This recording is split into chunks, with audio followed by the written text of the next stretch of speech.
गुरुदेव और माँ गायत्री के चरणों में कोटि कोटि नमन। आप सभी को प्रणाम। आदि शक्ति की लीला कथा अद्भुत है, अपूर्व है।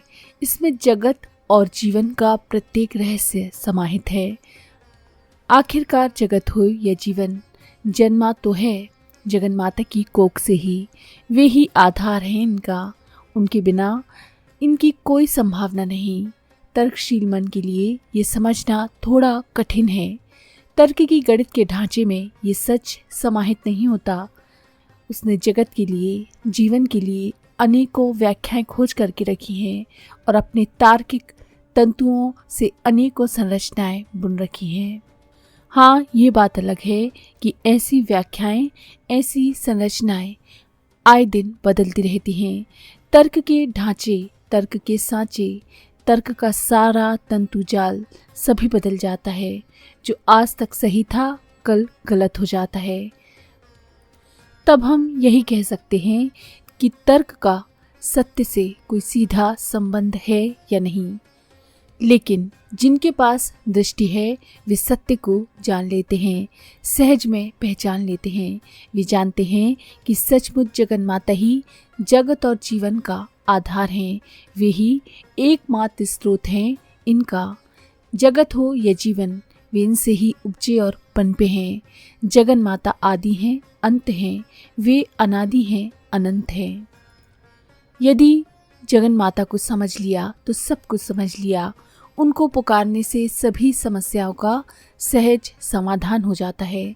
तभी तो सृष्टि के सृजनहार ब्रह्मा उनको भक्ति भाव से पुकार रहे हैं। मधु कैटब ने उनको आतंकित कर रखा है। यह अनुभूति केवल ब्रह्मदेव की नहीं है, सभी की है।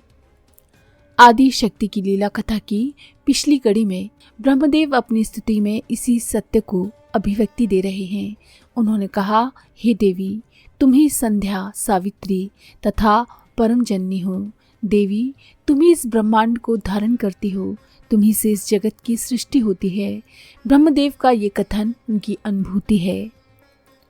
आइए आज हम दुर्गा सप्तशती के पहले अध्याय के 76वें मंत्र का साधना विधान जानेंगे।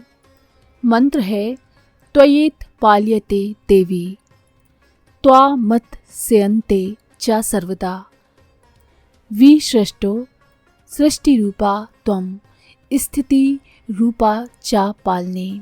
इसका अर्थ है, हे देवी, तुम ही से इसका पालन होता है और सदा तुम ही कल्प के अंत में सबको अपना ग्रास बना लेती हो।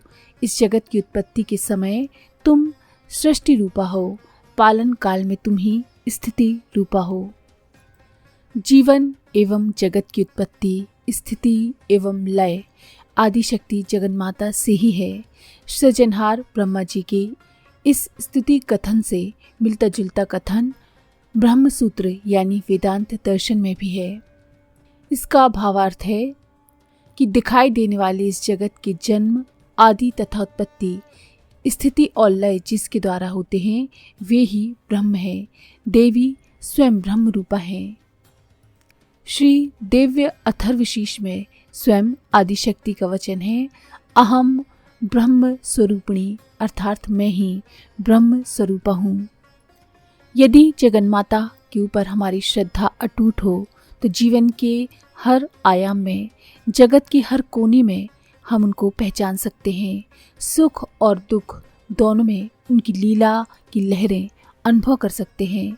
उत्पत्ति, स्थिति एवं लय में उनको स्पष्ट ढंग से निहारा जा सकता है। सप्तशती के इस मंत्र में ये दार्शनिक और आध्यात्मिक भाव निहित हैं। इन भावों के साथ जानते हैं अब हम 76वें मंत्र का साधना विधान।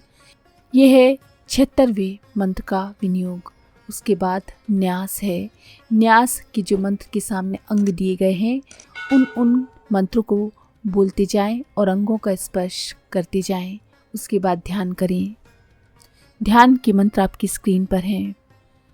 ध्यान करने के बाद मंत्र बोलें, ओम ऐं च्रां नमः, त्वयेत पाल्यते देवी, त्वा मत संयते च सर्वदा, विसृष्टौ सृष्टि रूपा त्वम, स्थिति रूपा चापालने नमो त्राम एम ओम।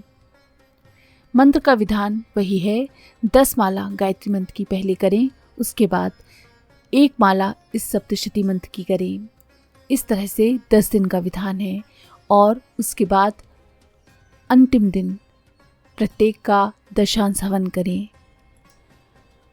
इस मंत्र को करने से आध्यात्मिक रूप से आपकी तत्व ज्ञान की ओर गति होती है और लौकिक रूप से आपकी आर्थिक उन्नति होती है इस मंत्र की साधना करने से। गायत्री मंत्र के साथ इस सप्तशती मंत्र की साधना के प्रभाव शनि शनि आते हैं।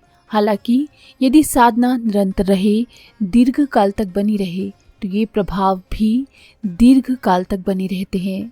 साधना करने वालों को इस आध्यात्मिक सिद्धांत को हमेशा याद रखना चाहिए कि जीवन के किसी भी आयाम में अवरोध वस्तुतः दृश्य न होकर अदृश्य में होते हैं।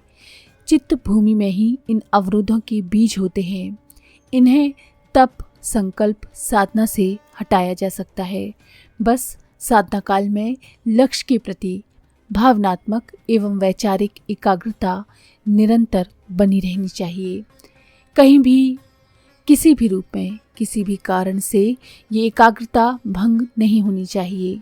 राग द्वेष से मुक्त चित्त को ही साधना में सफलता मिलती है। साथ ही मन को सर्वदा संशय मुक्त होना चाहिए। ऐसा होने पर सर्वदा सफलता सुनिश्चित है। इस साधना मंत्र के बारे में भी कुछ ऐसा ही है। तो यदि आप अपनी आर्थिक उन्नति चाहते हैं, तत्व ज्ञान की ओर आपका गमन हो, ये चाहते हैं, तो इस साधना को अवश्य करें। तो अगर आपको ये जानकारी पसंद आई हो तो प्लीज़ लाइक करें, शेयर करें, सब्सक्राइब करें और बेल के आइकन पर क्लिक करके ऑल पर क्लिक करना ना भूलें। धन्यवाद।